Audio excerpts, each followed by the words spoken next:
Hello and welcome, Cosmic Explorers, to another edition of Cosmic Insight. I am your co-creator, Hillis Pugh, along with Rebecka Gregory here. Thank you so much for joining us today or this evening or wherever you might be at this time you're listening to this broadcast, because you never know. yes, nighttime, daytime, storm time. You Yes. know what? But we have a very amazing human being with us today, and I'm so excited to have him with us today. And he is just an all-around, I guess, the new Renaissance man is what you would call it. Yeah. Uh, Yeah, he does. He kind of reminds me a little bit of myself, does a little bit of everything. But we have Flowing River, who is a channel of divine light expressed through all forms of dance, music, song, visionary art, and poetry, which is my first love. And that is to expand your heart and illuminate your mind. And so you can step into deeper self mastery and transcend your pain and embody your bliss. And this is what this show is all about. I mean, he kind of embodies what we are, right?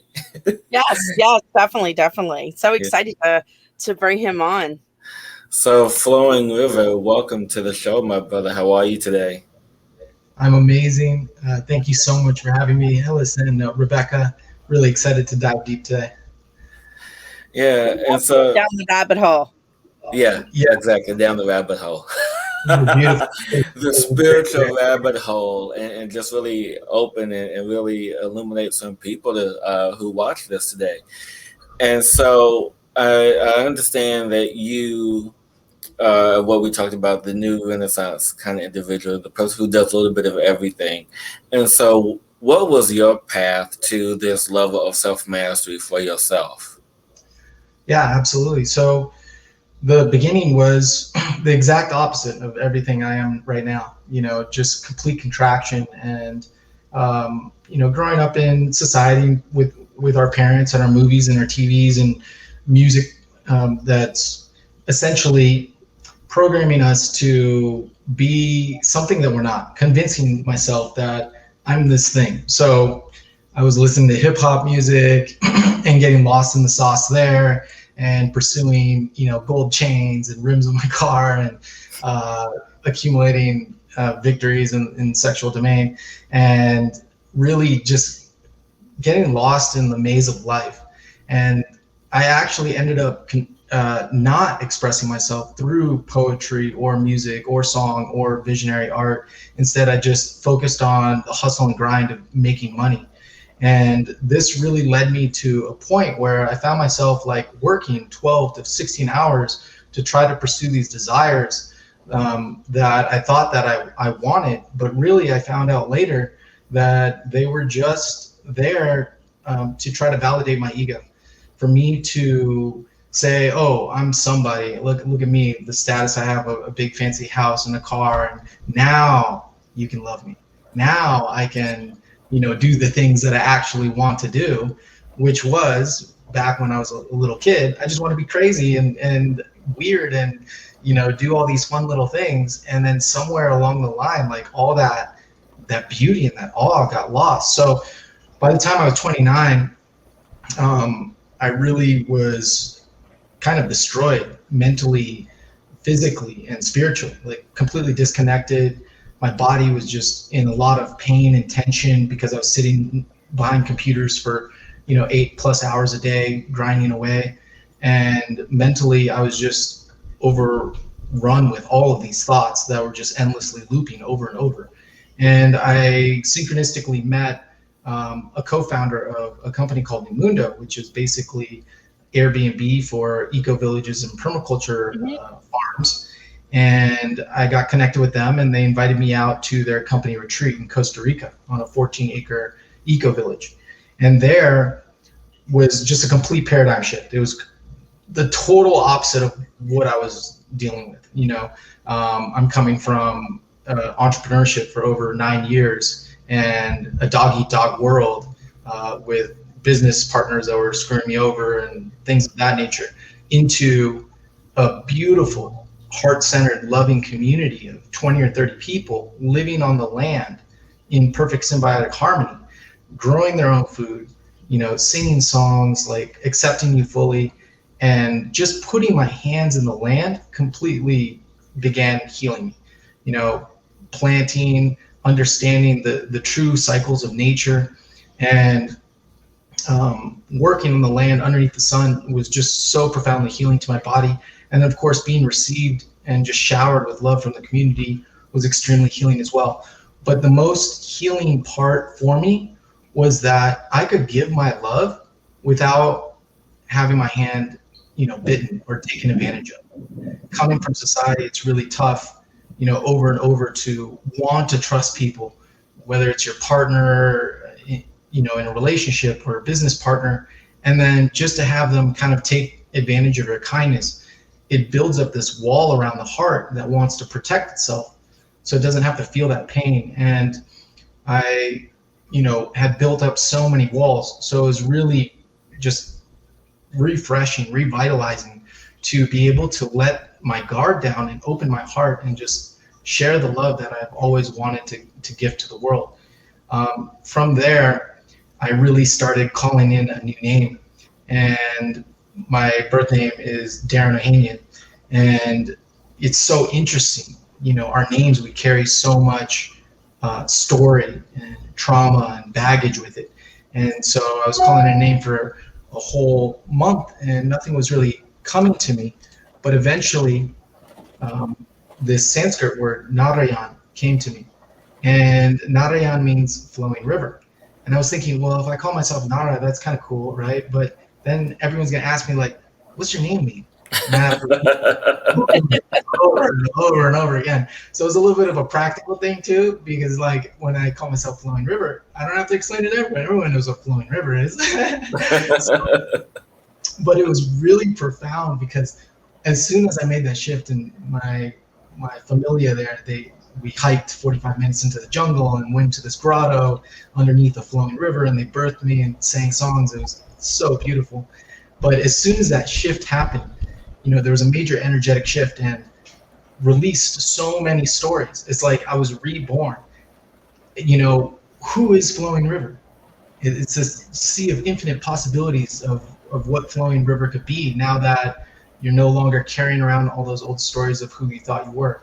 So that began my journey in earnest of redefining myself, and now we're here. Awesome. I love that story. Yeah, we all have two stories, when we're born and then we are reborn, Absolutely. And the rebirth began as a 5-year journey from there, and it actually started with a surrender experiment. There's a book called The Surrender Experiment. I can't remember the author's name, but essentially I was in a pickup truck getting picked up from a night market in Costa Rica, and I was standing up on the back of the pickup truck, and we're going through the jungle's canopy on this dirt road, and there's just the lights of the truck, and you could barely see in front of you, and the wind's rushing past your head. And I was having such like exhilarating time, like really enjoying it, and I was laughing and having so much fun. And then all of a sudden I sat down, and I exclaimed out loud, I said, "You can't have that much fun." And my friend Chagwire, he was sitting there, and he was like, "Whose voice was that? Whose voice is telling you that you can't have that much fun?" And then not only that, are you receiving the thought, but you're acting upon it, like literally self-sabotaging yourself from joy to sit down and be like, "I can't do that." And so we started having a conversation right then and there, and around surrendering to the moment. And we started talking about, well, what if you surrendered for a day? What would happen? What if you surrendered to saying yes to life for a week? What would happen? Kind of like that Jim Carrey movie where he's saying yes to everything. And then it was like a month, and then a year. And what if you did it forever? And immediately my mind, the first image that came into my mind as soon as I had those thoughts was like me tattered and torn, my clothes just ripped up. I'm on the side of a gutter, just like dying. Like, that's what would happen if I let go of control, and just like surrender to the flow of life. So the next day we went into town and we surrendered to all the signs. So we saw a butterfly fly by. We were like, okay, that means we have to follow the butterfly. We saw, a hawk fly to the right. Okay, let's take a right at the street. We saw like a small little family restaurant open. So we were like, okay, let's grab lunch here. And just all these little mystical, magical experiences started happening for that entire day. And it just felt so resonant, felt so right.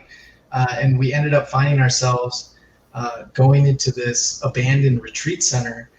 And then we found a trail and went into the jungle, and we were exploring this beautiful nature. And then we heard the howler monkeys. And the howler monkeys, they're like, if you ever heard the howler monkeys, they sound like they're like 500-pound gorillas. Yeah. I speak to the howler monkeys. Nice. To me, I kid you not. Wow. And like, as soon as they started howling, like this shiver went up our spines, and like, it was like fear. It was like, okay, we know you're only 10 pounds, but we're going to respect that this is your land and we're going to move on. But I just remember the lesson that came through is like, when the big finger moves, don't stress. Just dance to the music. Just like surrender to the moment and like stay present. And that was like the really big, profound lesson that came through for me in that experience. And I ended up going on a surrender experiment for a year and a half after that. For as long as I could surrender, I did. And it took me to, all these communities over the world, and really expanding my heart, illuminating my mind, until I came to a moment where it was just like, I can't let go. And that's a whole story too. But that really set up the path for me to dive deeper into these healing modalities and, connecting with people in a more flow state. And I love that you're sharing all this right now, flowing. And I want to, if you hear any noises going off, I'm actually in a flowing river right now because there's a huge rainstorm coming down, and I'm out my little trailer. So it's like it's flowing down here. So we're following. But I love that you're bringing that up and we're talking about this today because it's so important right now. I mean, it's always important, but especially right now with everything that's happening in the world, to live in that state of surrender and to live in that state of trust in order to navigate what is happening in this world right now. Because if we don't follow, and so as I said, I love you brought that example up of following that path and like following the butterflies. I do it all the time, and it's so much fun when you can like, you know what I mean? Follow the stuff that comes in front of you, even if it's a bird, whatever comes and following that path. So thank you so much for sharing that for everyone, because that's the path we all need to be on right now. Being in that space of being present in the now and opening up to that and following and surrendering to everything, really. Absolutely. And, the divine, or however you prefer to call the infinite nameless name, I choose to call it the divine, loves to communicate with us in a variety of signs. And what I've learned in my path is that, at first the divine will just give you a little feather, maybe in your ear, tickle you. And it is a butterfly, it's like, hey, take a right, and you get to tune in and you have the opportunity to trust fully, in perfect trust, in perfect surrender, to follow that inkling of your heart that will lead you to something even greater than your mind could ever imagine. However, if you don't listen, which a lot of us don't listen, I'll be the first to admit, like, I was right there in line, like, you're telling me to go to right? No, I think I'm going to go left, And right. Why are we going left? We're going left because we're not trusting. We're basing the current situation, not seeing it clearly for the present of what it is, because we're masked by a veil of all our past experiences that we're living in the past, bringing that into the present moment. And so we take a left. And so if you take a left, what happens is the divine says, oh, you're not listening. Okay, well, let me send a stronger signal to you so that you can get the picture perfect paradigm, and so you get a more clear reflection. And if you keep going left, you don't listen, well, then the divine's going to send you a billboard And if you miss the billboard somehow, you just fly by it for some reason. Well, now you're going to get the wrecking ball.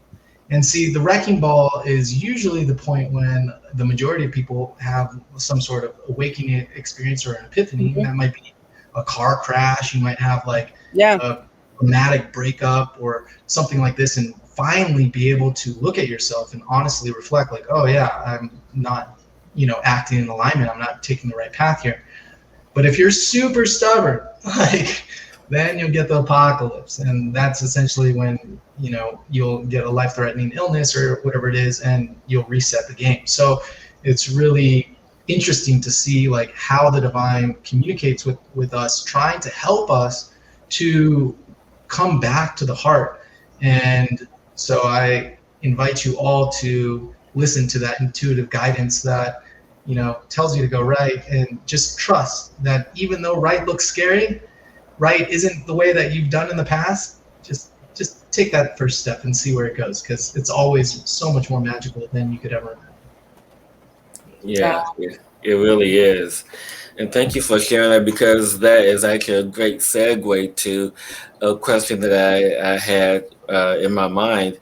Wanted to talk about what you mentioned a few moments ago about being in the heart, and how years of you just living your authentic self, being in that authentic energy, you built up these layers around your heart. And so what was it for you, other than you surrendering, what allowed you to really remove those walls and allow you to open your heart space, and for you to express that divine love that you now express today? Yeah, absolutely.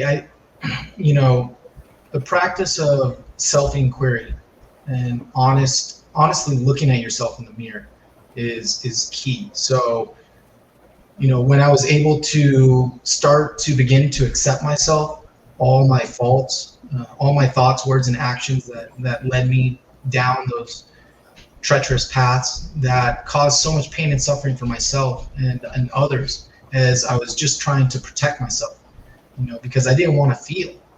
I didn't want to feel the pain of a breakup. I didn't want to feel the pain of somebody telling me I wasn't doing something right.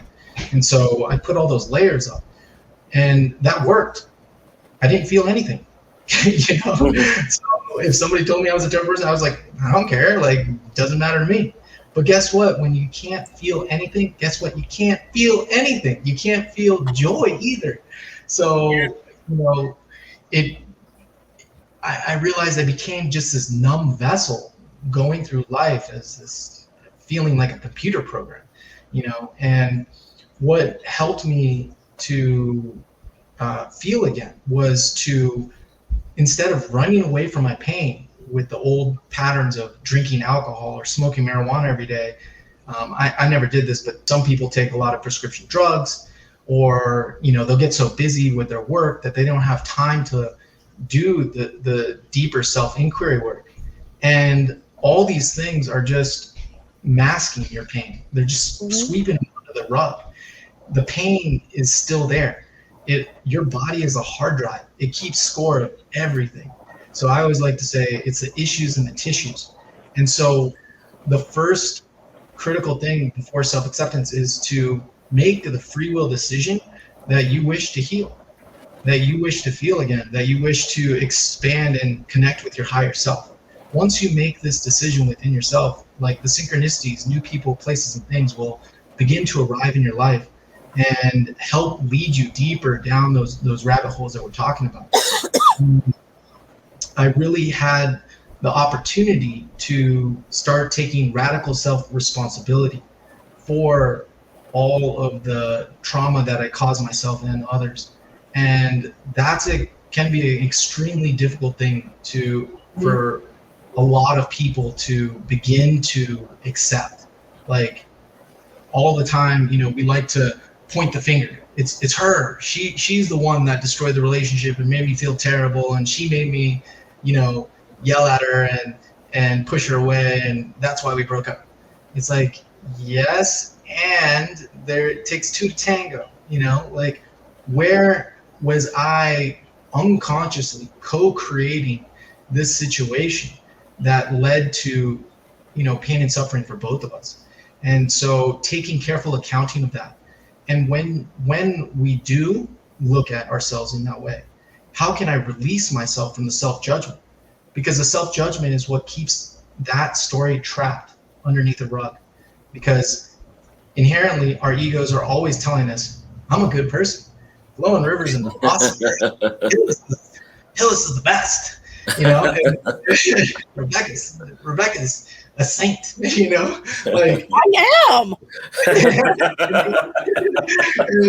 but that gets us into a trap where we have difficulty to accept the parts where we didn't show up in our highest as a saint or as this awesome person. And so we keep pushing those stories away until we forget them, until it's just easier. Like, oh yeah, that never happened. It's like, no, that did happen. Right? So how can we integrate that part of us that we've pushed away? And,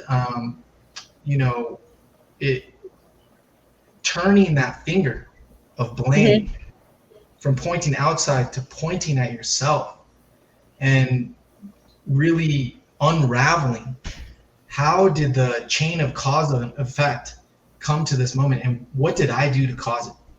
And this helps us step into a deeper understanding that we're conscious co-creators of our reality. And when we take full self-responsibility for all of our thoughts, words, and actions, it empowers us to shift our lives in much more positive ways.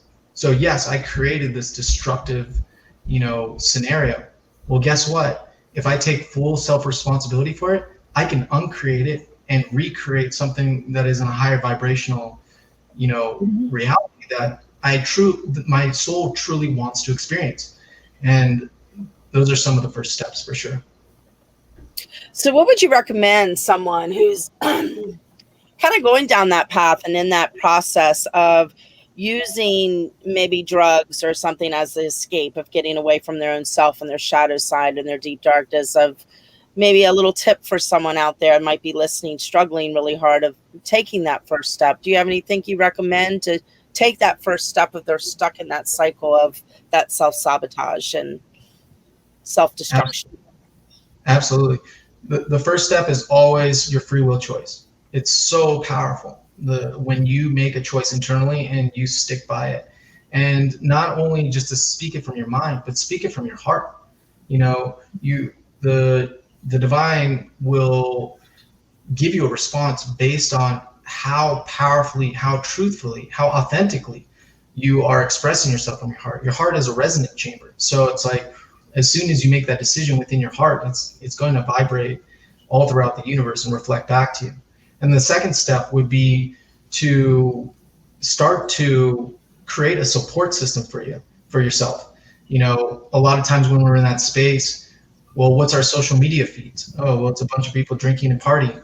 What are we watching on the news? Oh, it's a bunch of negativity. What movies are we watching? Movies that are, filling our subconscious mind with negative programming. Who are our friends that we're surrounding ourselves with? Oh, it's other people that are drinking or doing drugs.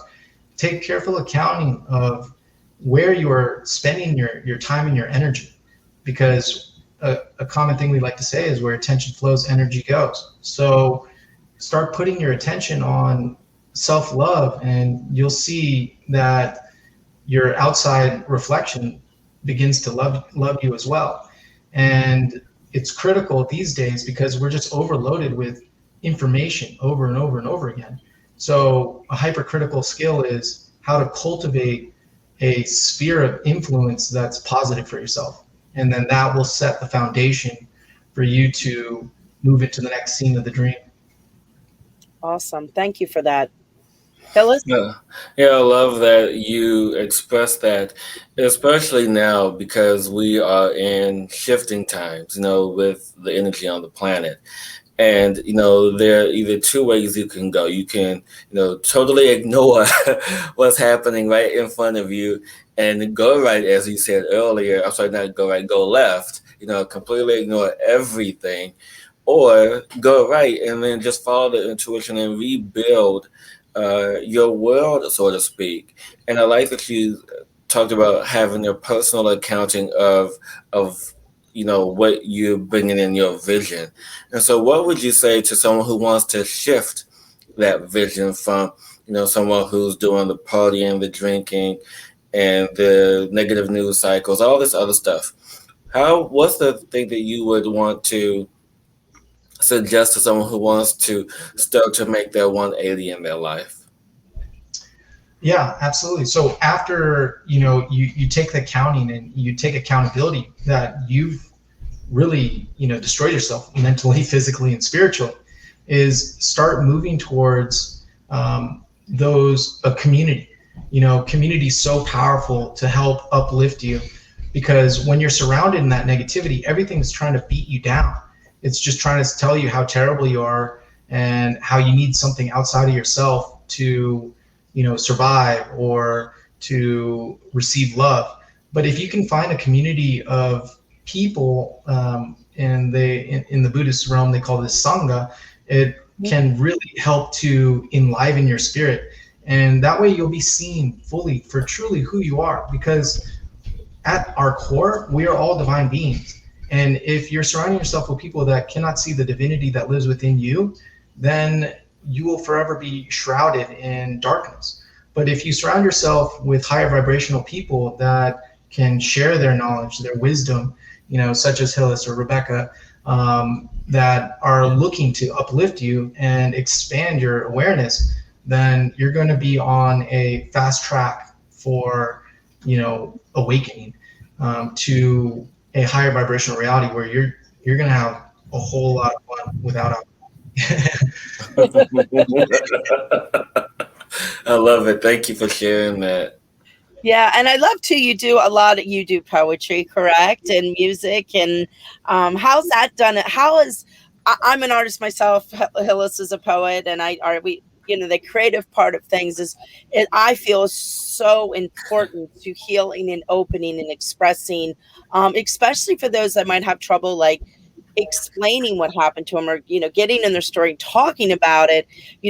Using mediums such as poetry are such a wonderful way to express that and get that energy out. So how has that creative part of you really assisted you on your journey? Oh, it's profound. During that time when I was in the hustle and grind, for 11 years, I didn't write a poem.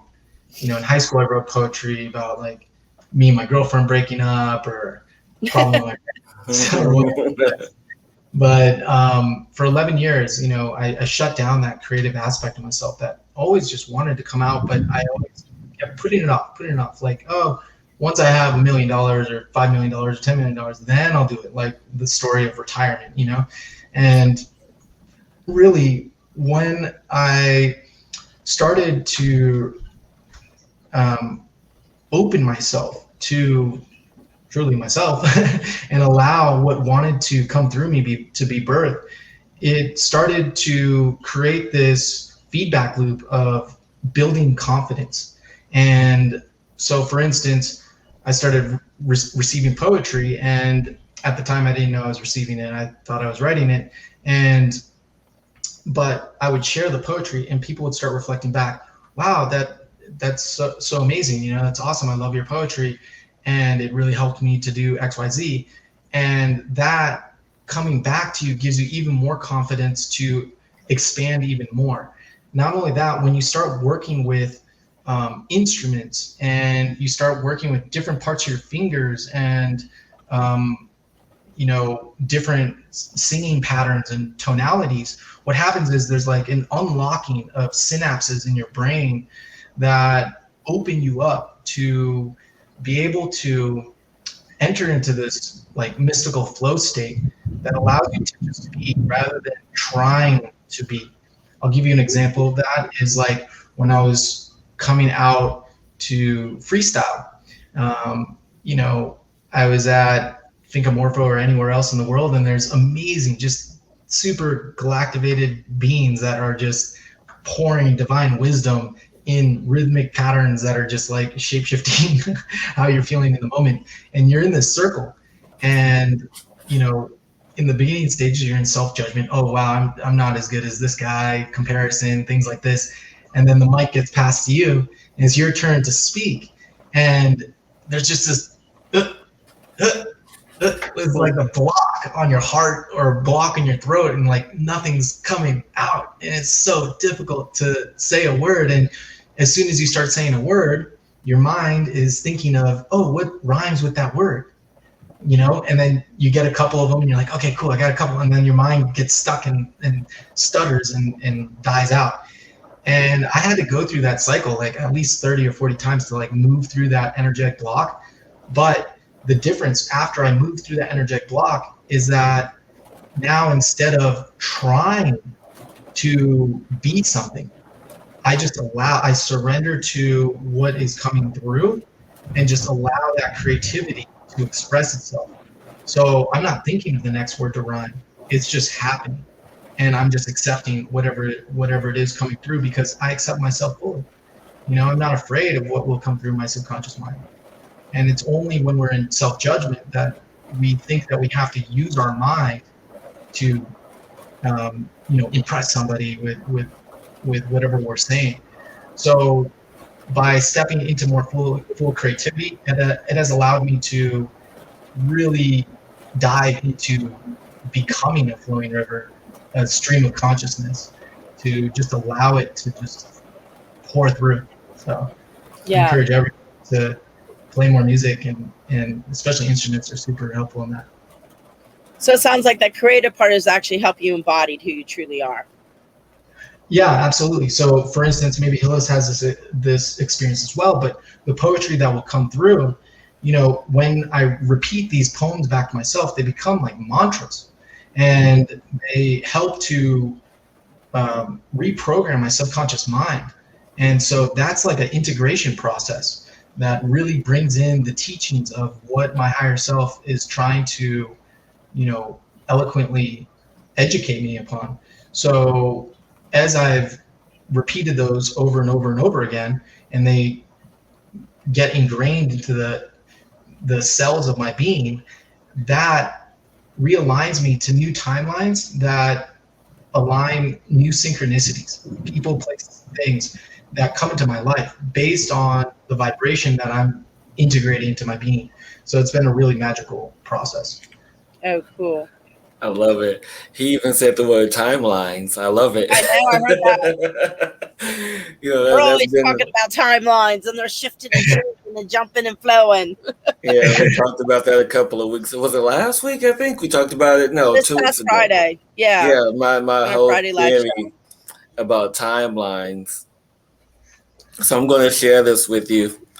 So a few weeks ago, I had this dream, and this was more like a vision, like lucid dream state. And I asked Spirit, I was like, okay, what is it with timelines? How many timelines do we really have? Because I really want to know.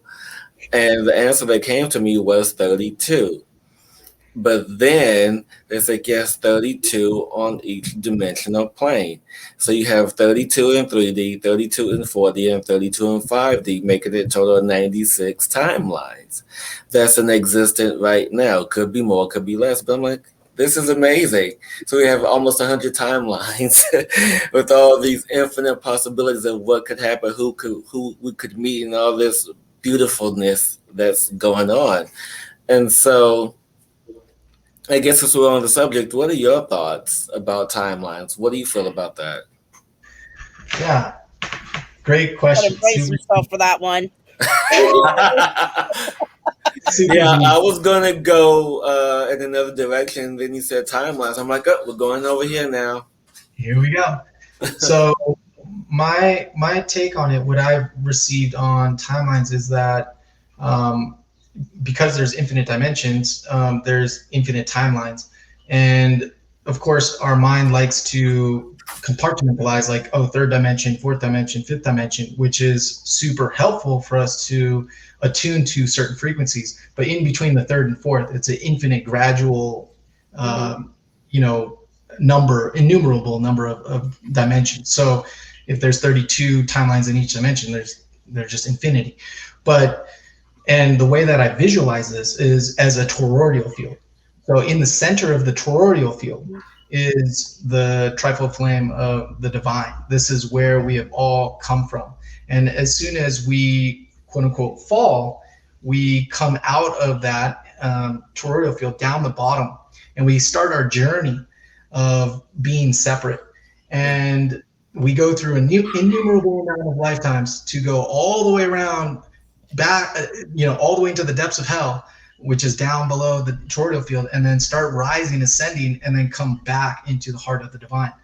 And what that looks like is the tree of life, just for a visualization of the mind. If there's infinity timelines, it's very difficult. I have not been able to visualize infinity. It's beyond mental comprehension. But if we can visualize a timeline as a root, in a tree, it's like we're born at the base of the root of the tree, and based on our karmic impressions, we go through that root like a river. We're raising our vibration, we're lowering it, we're on the wave of life, up and down we go, and it takes us through the tree of life. And as soon as we awaken, we realize that we've been on one timeline. We've been on this thing called river's life, but as soon as we awaken and we start taking responsibility for our thoughts, words, and actions, we can become a conscious co-creator and quantum leap into a new timeline, anywhere on the tree of life, which will then realign us and bring us down a new pathway. Now, I think what you're talking about, and especially when we're talking about timelines, is we have our individual timeline, which is infinite and not easily, but can be shifted at any time that we choose to make it happen. However, we're also in a collective timeline. Now, a collective timeline is, all of humanity. And this is going to be a much slower, gradual shift for all of humanity to ascend and raise their vibration to align to a new timeline. So that's where I feel like the guidance that you received is like, we're talking about humanity's timelines. Those are much more set in kind of stone, because we're moving as this like one mass slowly through the cosmos. But as more people awaken and listen to your podcast, hopefully we'll accelerate that process and we can get back to infinite timelines. Yeah, and that's the key. People need to just wake up and start to listen and expand out and just allow this information and stop. Everybody has their own choice and free will. But when you can open, expand out, and stay in your heart and open that space up, it's better for us all. It is. It really is. Create something new instead of living with this craziness. I have another word, but I won't say it today. That you're stuck in. You can say it. I know the word. The fuckery, the universal fuckery we live in. That's my favorite word. So, we did a whole show on it, Flowing River. So, but we do. It's just like we need to untrick ourselves from all this nonsense. Yeah, we've put a lot of layers and layers and layers and layers on top of us. I always look at it as like individually, and collectively, we're like this giant onion, and like at the core of the onion is our divine true state, and we just put all these layers on it. And I remember like those advertisements when I was a little kid. It's like, how many licks does it take to get to the center of the Tootsie Pop? I tried to do that one time when I was a little kid. I did. I sat there for days with my damn lollipop. I think I finally just bit it. I got tired.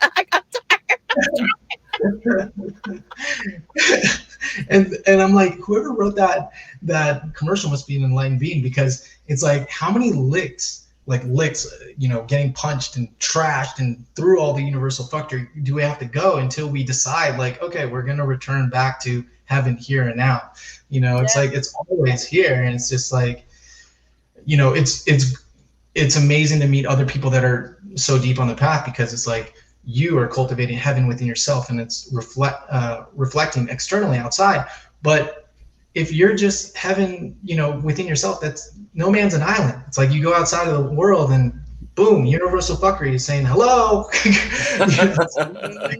You're doing the work. I love now Flowing River that, with people are waking up now, and you can feel the energy shift in the world, even though there's so much just going on as well. But it's so fun now to go out in the world and interact with people because they are on a different level. You know, if you want to believe it or not, should I tell my story this weekend?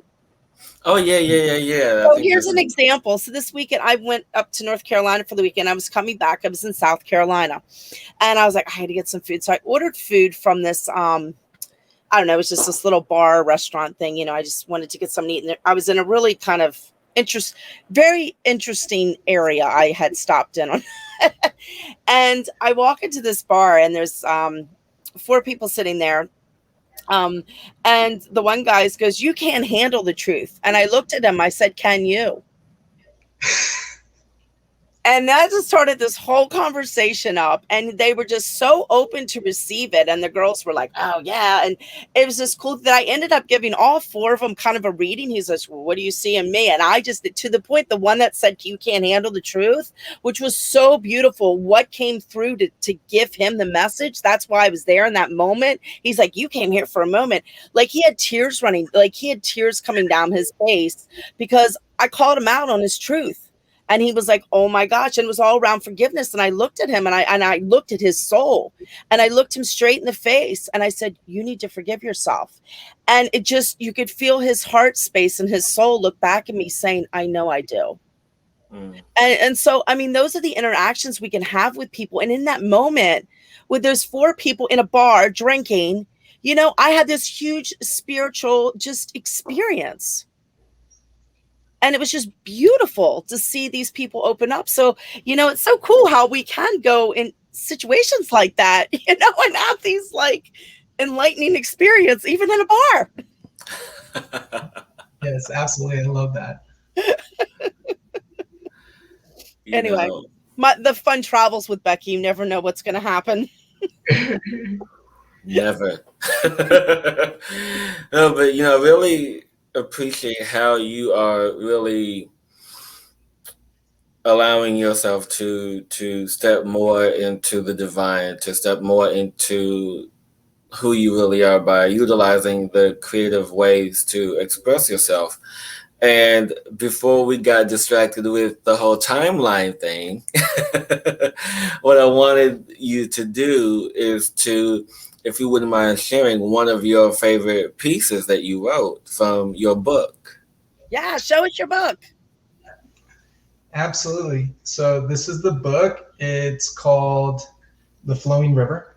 I designed the cover. I do visionary art. And it's 144 poems all the way from the awakening, the recognition that we have an ego and a heart that are kind of battling for attention, to listening to our heart, to surrendering to the heart, to eventually being the unconditional embodiment of love. And so, yeah, it's a really profound book for myself to just reread. And, you know, the way I've written it is in a very general way that anyone could apply it to their own life, because we're all having this human experience together. And so we can see a lot of cross-pollination. So I'm going to read you a poem called Silver Surfer, because we're all surfing these cosmic waves. And it's poem number 38 out of 144. So each poem is a staircase up the ladder of ascension. So you'll see my own consciousness shift from poem to poem as I raise my vibration. So it goes something like this. Young lovers swoon as luscious lovers' lips eclipse the dark side of the moon, traversing over empty sand dunes in search of an oasis of truth, riding the galactic airwaves, a silver surfer braves. The barrels of the cosmos, the essence of life we chase.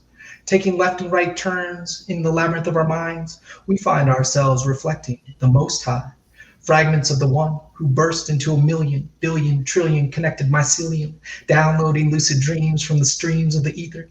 The seeker becomes the teacher, preaching from the pulpit of the crown, reverberating the sound of the divine through the mind, body, and spirit. Shh, be still, and you might be able to hear it. You, Kundalini weaving through me as the spine aligns, she intertwines as a vine from the top to the bottom.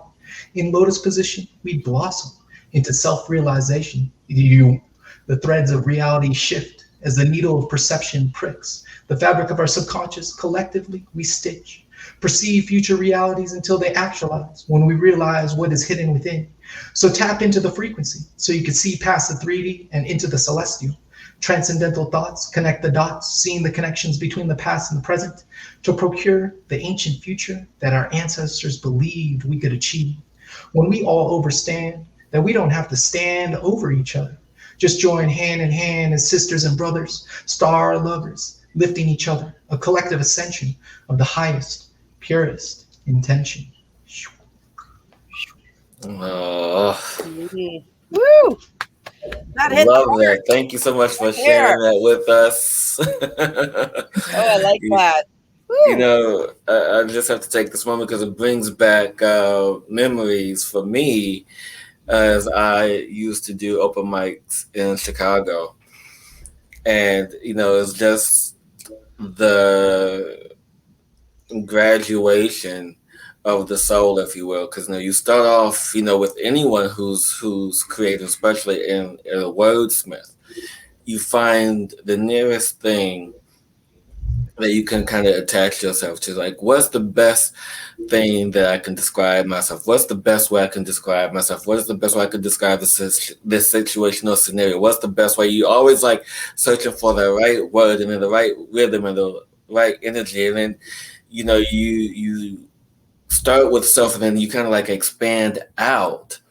And so, you know, I feel that this is that for you, and I'm so happy to witness this, to see this, it just brings me joy. That's all I can say. It just brings me joy to see other people like expressing themselves in this manner, especially, you know, the younger generation. You know, it's I love the character you formed when you read your poetry. You like embodied like and became the poetry itself, and it was just like you just came this like really cool, flowing, heart-centered character. So thank you for that. Absolutely, my pleasure, my honor. Anytime. And I'm gonna have to go pick up some pen and paper. Right in Flowing River. He's going to be calling me every day. Becky, listen to my new poem. Yes.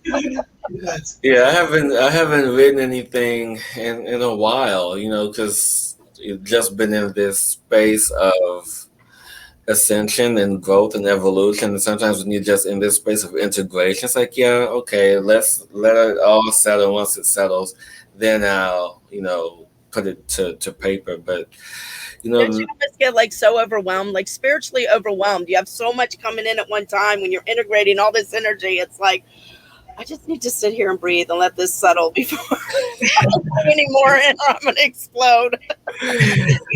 Exactly. And so what is like the creative process with you? I mean, do you just allow for the energy to come in and you just are the vessel for that, or how does it work? Yeah, these days, you know, I've cultivated a relationship within myself that it just happens. So I'm not trying to write a poem. I'm not thinking of a theme. I'm not thinking of an idea. It's just when I feel the inkling or the signal, it's like it's time. It just happens. So I just record what's coming through as quickly as possible, and the poem is done. Usually within 2 or 3 minutes. I might change a word here or there just for cadence or grammar, but that's essentially it. But a beautiful process that I had done prior before is called something automatic writing, and anyone can do this to get out of their mind and allow their subconscious to channel through and flow through. So the process is you get a pen and paper or your phone and you start writing. The only rule is that you can't stop writing for 5 to 10 minutes, up to you how long you want to do it for. And what you'll find is the first maybe 30 seconds or minute, you'll be thinking, well, what should I write? Da, da, da, da, da. You know, and you're like trying to write sentences. But eventually somewhere there, a shift happens, a click, and you will just start streaming. And it might not be what you started writing about at all. It might be a completely different subject matter. But just trust whatever's coming through, whether it makes sense or not. And after the period of time, 5 or 10 minutes, you get to read that back to yourself and see what came out of your channel. So that's one way to step into the flow state. Beautiful. I love that. And you remind me of what I do as a poet is that, over with all the poetry that I've ever written, I've seldom ever changed anything. What came out, that was it. Done. And so, and I know this is part of a healing or cathartic process for you to get your message out to the world. But, we talked about, who you are and, your journey. But what do you do? Like, what are the modalities that you assist people with? Like, how do you, do what you do? Absolutely. And that is the big part of the process. So it's all the preparation work to be able to receive. So how do you receive? Well, you have to become a clear channel. Well, what does that even mean? To be a clear channel to receive something perceivably outside of yourself. It's to do the healing work, because what are we healing? We're healing our attachments, the attachments to pleasure, or the attachments to avoiding pain in our lives, and understanding how these attachments get stuck within our body. And when they get stuck within our body, they create energetic blockages. And when they create energetic blockages, what happens is when you begin receiving energy through your channel, well, guess what? It hits an energetic blockage. It can't go all the way through, so it doesn't allow it to manifest. It actually just compounds on the blockage.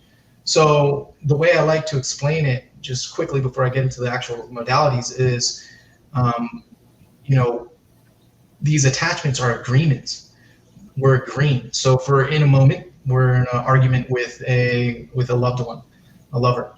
And the moment that we feel the emotion is energy in motion coming through a channel of anger. And we have the opportunity to either step into self-mastery, just neutrally observe it equanimously, and allow it to pass through our channel, as the masters say, be like hollow bamboo. Or typically what the majority of us would do, we would say, I'm angry. Well, the moment you agree and say, I'm angry, you're stopping that energy from going through your channel fully, and it's going to get stuck somewhere in your body. And let's just say it gets stuck in your right shoulder, right? So now it's creating tension in your body. It creates a knot inside your body. It physically manifests as pain. Now, why is it physically manifesting as pain? It's manifesting as pain to remind you to let go of this pain, so that way you can go back to your natural state of bliss. That's all it's doing. It's saying, why are you holding on to this, right? But that tension, how do we heal it? Well, we've got to give our tension attention. Because what is attention but consciousness? And what is consciousness but love? So this pain is just asking for our love to release it. But we've got to take it one more step further. We've got to give our attention with our intention. And it's so funny how everything is hidden in plain sight. The divine just gives it to us. So when we go into our attention with our intention to heal, to forgive, to let go, to surrender, we can return back to our natural state of bliss, which is how we were when we were children. When we had no attachments, we were completely blank slate, we were a ball of joy. That's who we've always been. And we've just put all these layers of agreements that prevent us from being there. So with that said, we're great architects. We're great programmers. We know how to install programs left and right. I'm an angry person. I don't like this. I don't like that. Blah, blah, blah, blah. Like, great program. Well, guess what? Nobody ever tells you how to uninstall the program. They don't want us to uninstall the program. Yeah. Well, when we uninstall the program, we get back to our divine state. So like, it's a whole field of dreams just waiting for us to play in. And so, there's a lot of different healing modalities and things out there, literally infinite numbers of them, that can help you uninstall, a little bit, a lot of it, all of it. But what I found through my own intuitive healing practice of just being in meditative states, having the intention to heal and receiving guidance, I found 4 yang principles and 4 yin principles. Yang being the masculine principle of the universe, so it's a penetrative force. We go directly to the pain and we go through it, because the only way out is through. You can't run away from your pain. Your pain will come back. You'll keep repeating the same similar situations until you learn your lesson. You know, until you learn, you will burn. This is the way that karma works. So we invigorate our spirit. We kind of take on that warrior fearlessness to go into our darkness, the depths of our soul. And these techniques are pretty widely accepted. However, how deep have you gone into each one? Like, for instance, one of the masculine principles, or yang, would be shaking. So I'm sure we've all done shaking in a yoga class for 5 minutes here or there, or maybe in an Osho retreat. But the thing is, there's a whole modality to that. Just like the various yogas, there are various asanas, positions, ways to use your consciousness and your breath with shaking to heal any aspect of your body. And this modality really has helped me to understand not to outsource my power of healing, that I am the master healer, that I can heal myself. And it's amazing. You might shake, in your right shoulder for a moment. You've had tension there for, oh man, this right shoulder's been bothering me for like 3 months or whatever it is. And you shake it out, after 30 minutes, it's gone. And you're like, what? I can heal myself? That is a whole paradigm shift, right? Then the other principles are resistance training. So this is a concept of overpowering the resistance in your body, or the tension in your body, with even more resistance. So we'll like squeeze our bodies like super tight. Again, various asanas. And when you, what you're doing when you're squeezing is you're actually breaking the fascia that is holding your body in the form that you have agreed to. So if you're an angry person and you say, and you agree that I'm an angry person, well, guess what? Your fascia is probably bringing your shoulders over your front of your body to contract and protect your heart, right? So you can also see this, like, if you study Chinese medicine, they've really broken this down, but like the way that energy manifests physically, like people hunched over, or different things on their tongue and their eyes and things of that nature, it all correlates to these agreements and that you're holding on to, and they begin manifesting physically in your body. Then we also work with the Tibetan Buddhist vocal toning.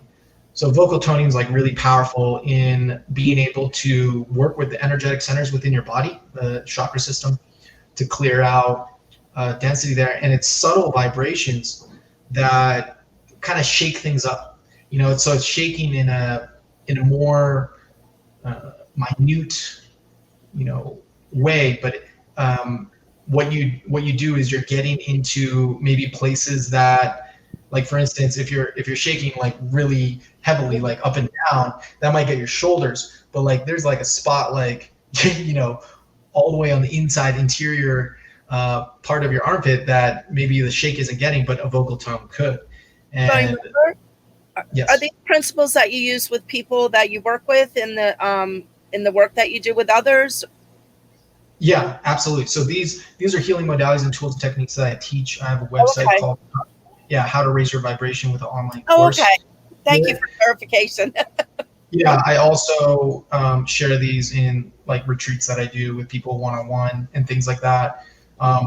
And what all of these modalities I'm talking about right now, what they do is they release the tension in your body, which releases the attachment.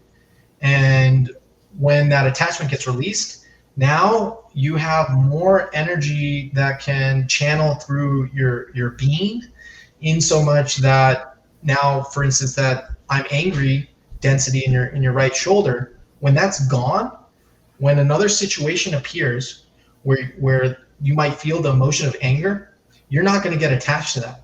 You'll be able to transcend that moment, to step out of reactionary patterns and move into consciously co-creating the reality that you want to experience based on your responsibility, because it's your ability to respond as a conscious co-creator to create.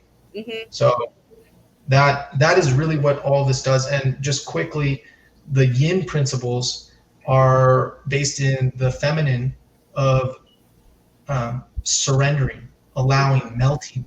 So holding all of your pain and your suffering and your tension as a mother with such care and such acceptance and tolerance and unconditional love for yourself. So, yin yoga is a big part of that. And you literally just lay there and melt all the pain away. So these are some of the tools and techniques. There's 8 in total. But it's pretty comprehensive because in allowing you to clear your channel and reconnect with your highest self and allow your highest self to manifest through you as you. It's beautiful. Thank you so much for sharing that. And so finally, because we're just about out of time, so where can people get a hold of you now to get to know more about you, to possibly book a session with you? And to get his book. Oh, and this book, yes, and the book. Yeah, I've got a ton of creative projects, from books to mantras and ceremonial albums. You can all check it out at flowingriver.co. That's the absolute best way to get a hold of me. If you're interested in learning the tools and techniques of self-mastery, then check out howtoraiseyourvibration.com. Feel free to reach out. I'm always happy to be of service and assist you in your greatest awakening. Oh, love it, love it, love it. Yes. Such a powerful show. You guys want to end on a poem? Sure. Why not? To close out the show. Close out the show with a poem. Love it. Yes, absolutely. Is the best. So this poem is going to be a prayer and invocation for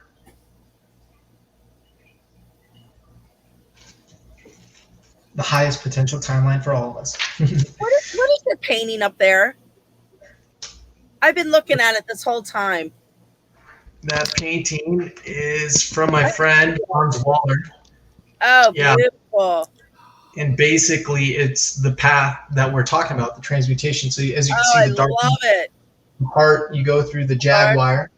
Yeah. And then the hummingbird, which is the joy, but you got to go through all your darkness first. Yes. And you have to make the choice to open up your heart. Nice. Out of the darkness and into the light. Yes. Love Thank you for sharing that. The whole time I'm like, I have to see that painting. Yeah, it's Hans Waller. If you want to check him out, he's got a lot of amazing work. My entire house is decorated. Oh, we froze. Did I freeze? No. Grandma coming? Yeah, no, we're good. I think you just froze, Rebecca. You froze. Okay. Here we grow. Okay, here we grow. So after you make the I am statement, which is a very powerful statement, we didn't get to talk about that, then you get to start invoking and decreeing to the universe and truly stepping into creating your reality. So this prayer I send out to all your listeners as a waypoint in the GPS map of infinity, so that we may all attune to our absolute highest expression of our love. It's called 8-dimensional praying mantis pose, and I received it about 2 years ago on my birthday. Excuse me. I invoke and decree. One moment.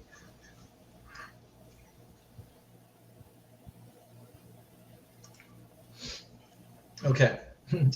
Now we're ready. I invoke and decree the highest potentiality of infinite wisdom, absolute abundance, quantum health, and pure love be crystallized in this forever now moment, raising the vibration to elicit sensations of bliss. Pure potent presence be restored in every waking moment of the dream, a continuous stream of downloads to embody galactic codes wrapped in a golden sphere of protection from being taken off the path by illusions rooted in confusion, to release all doubt, fear, and anger, and install the quiet knowing, walking humbly in service to the all, for the collective ascension of humanity, free to be anything, born out of infinity, to manifest divinity in all that I see, lifting the density and piercing the veil with crystal clear perception, navigating the murky waters with grace, flow, and ease, Ask and you shall receive.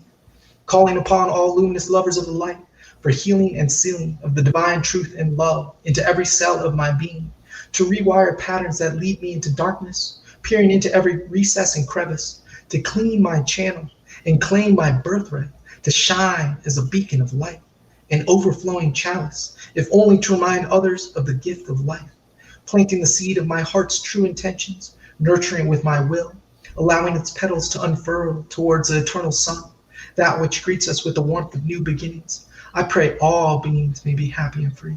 I pray all beings may be happy and free.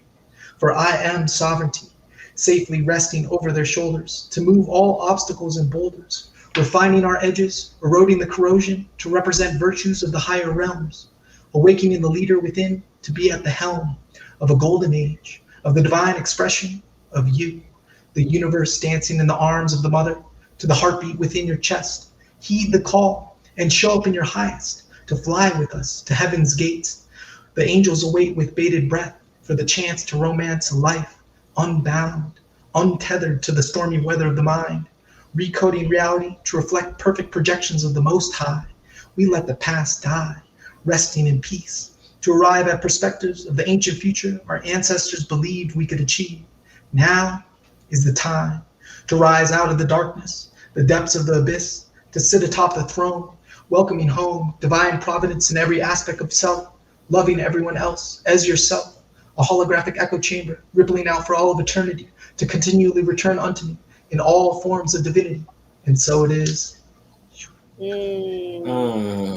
love that. Thank you so much for sharing that with us. Thank you. A prayer for all of us. Yes. Need to after that. I know, and we're at the end. What do we do? I know. This has been very interesting interview. Me, I had a huge thunderstorm going on, rain coming down. I'm feeling the waves. I'm like, oh. Right. Oh wow. Well, Flowing River, it has been an honor. Yes. For you to have us to grace us with your presence here today. We appreciate you and the energy that you had delivered. And for everyone who's listening and watching, support this man. Go out, go get this book. And if you want to know more about him, flowingriver.co. Yeah. Thank you thank you so much for coming on and just expressing. And I want to thank you as well for showing up for yourself and noticing and going down your path and finding the truth of you, so you can be a messenger for this time right now to spread the message in the heart of you out to the world to help this world shift. So thank you, and I honor you for the work that you do. Thank you, Hillis, Rebecka, for creating this beautiful platform, and all of the Cosmic Insight audience. May all of your hearts be expanded and minds illuminated in your pathless path. Yes. And we will all flow together. Thank you so much. Everyone. Until next time. Till next time, everyone. Oh, and don't forget to check out our live shows every Friday at 7 p.m. Eastern, 4 p.m. Pacific, where we do our Friday night tune-ups. You never know what to expect. Or who's going to show up. Till next time, everyone. Everyone. Thank you. Mwah. Thank you.